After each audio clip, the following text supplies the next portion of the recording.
I went to bed last night going, oh yay, no rain fly.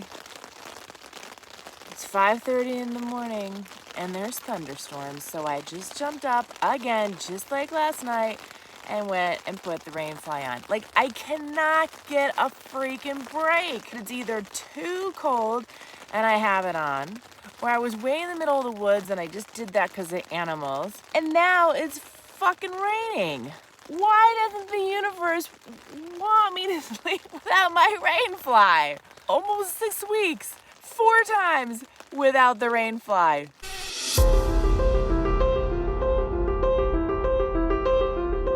It was a 15-minute rainstorm, just enough to irritate me. But let me just say, I would rather that than a regular rainstorm, because on a slab of cement at the bottom of a slope, all the rain would have been like, back to bed. While I dry my stuff out from last night, I just wanted to show you when I go to the bathroom, everyone has their own system for what they do with the toilet paper. Hopefully they don't leave it in nature. You can easily pick up these supermarket bags in the vegetable section. They roll up super tiny, like the size of a penny. I left my bicycle resting up against the bridge rail. I'm just not worried about anyone taking my bicycle with all the bags. Got into this wonderful water. I put my granola cereal in my bottle. Just use your water bottle, but then you definitely need a long spoon. Hi, don't go in my cereal, Mr. Moth. Don't want you to fall in. Can you go away? But I'm telling you, these clear ones are fantastic. It has a wide mouth, and it also has a strap. Zinc oxide the face. Shawl on, because I just don't feel like putting my other sunblock all over yet. And after yesterday, I already know it's still going to be too hot, even I still need a fabric. And I know I need one of those loose shirts. That's one of my favorites. They're just a button up front that just breathes really well. I was only finding polyester ones, and those make me stink. The bacteria buildup is super fast. So no polyester for me. I've been staying pretty clean on this trip because of all the water in Montana. It's almost noon and we're ready to do a climb, and it's probably around 95 degrees right now.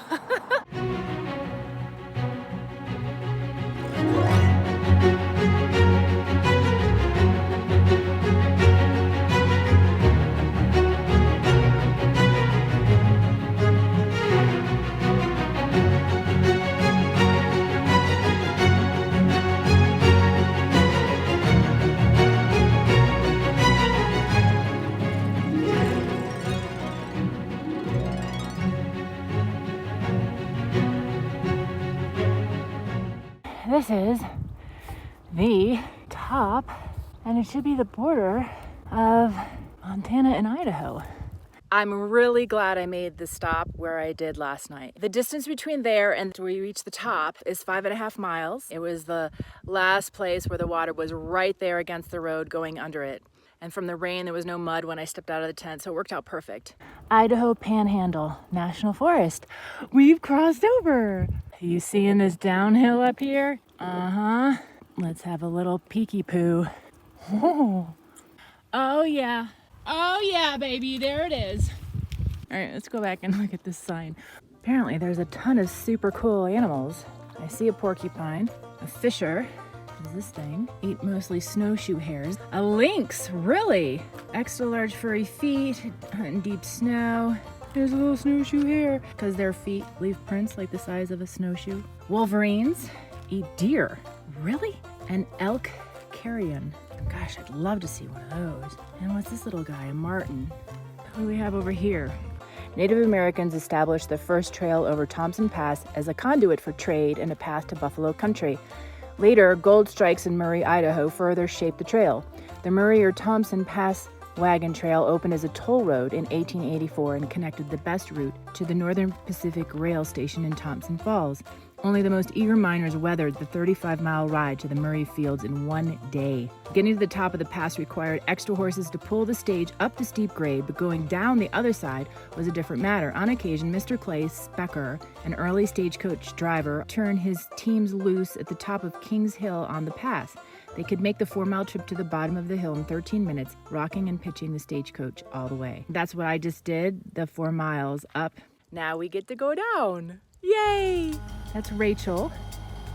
She just came up to me because we were chatting by the sign with this other guy. If you're going to Post Falls up by Coeur d'Alene, she said, you can come and stay in my house. You can have a shower and a meal. I have some kids. They might talk your ear off. I hope this isn't weird. I'm like, no, I've had the generosity of strangers on this whole trip. It's what makes it extra special. I think I've had somebody offer me something every single day. And since I got on pavement, it's interesting. There's not a lot of traffic, which is fantastic. This bike's gonna feel very different than going on a road bike. Let's go, baby.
This is a little town in Murray, if you can't tell by the size of the sign.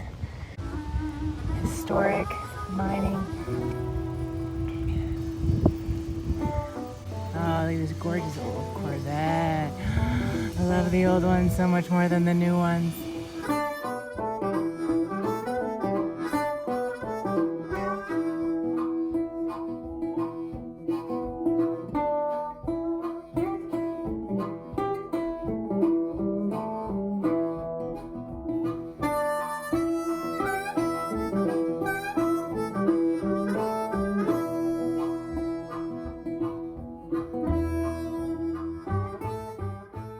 This gentleman's offering me maps.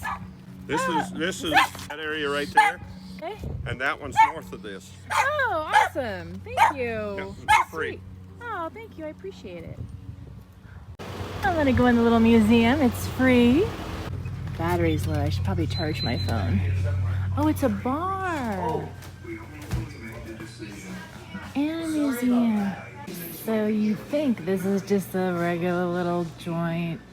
And oh, we're gonna go into a cute little museum. It'll be so sweet. Get ready for this. I already went through it. I was charging my phone. They've designed it kind of like you're coming into a mine. And look at this. This is the history guy carved wood, but look at the size of this place. This is just one.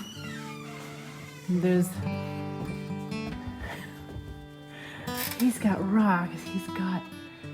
He's got like everything back, like tons of stuff from the 1800s. Like they like recreated rooms, and it just goes on, and then there's even another one. It's amazing. Look at all the typewriters. Oh, it's just fantastic. I never would have thought. I just think, oh, it's gonna be a tiny little museum. Here is the town of Pritchard.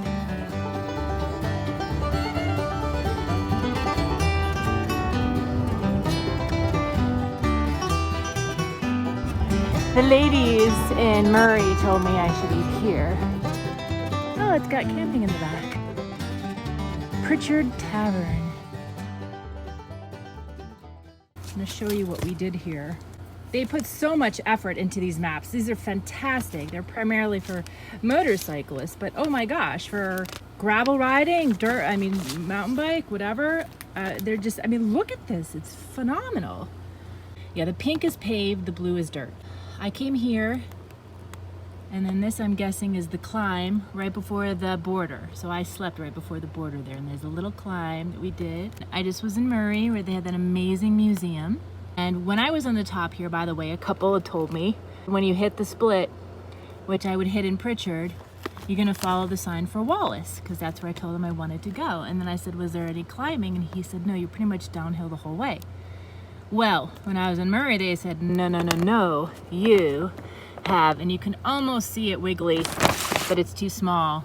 They said there's a serious, you're gonna go up over a pass again. There's climbing for sure. So they said when I hit Pritchard, I better go and follow the road to Kingston, which means I'm gonna miss the cute little town of Wallace. With the woman in the bar, she must have been in her late 70s, and her friend came in who was late 70s, and they're sipping on beers. It was awesome. She was trying to say I probably should have, there was some road here I could have come down.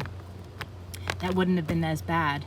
And maybe it's this one, this dirt road here, through Bun, and then it turns to pavement. And this actually would have been before the climb. Although I would miss Wallace, which is supposed to be a super cute town, I gained being able to see what this road looked like, Murray, and now I'm seeing, well, Pritchard is really nothing. I don't know who makes this. It says, find us on Facebook. Well, there you go. This guy just came up to me, this like older, weathered, awesome looking guy. There's so many wonderful characters out here. And he's like, you weren't out there riding in this heat, were ya? And I go ahead, just say it. Just say it, idiot. And he says, you're too pretty. Oh, these great bars, look at this. This great stone fireplace.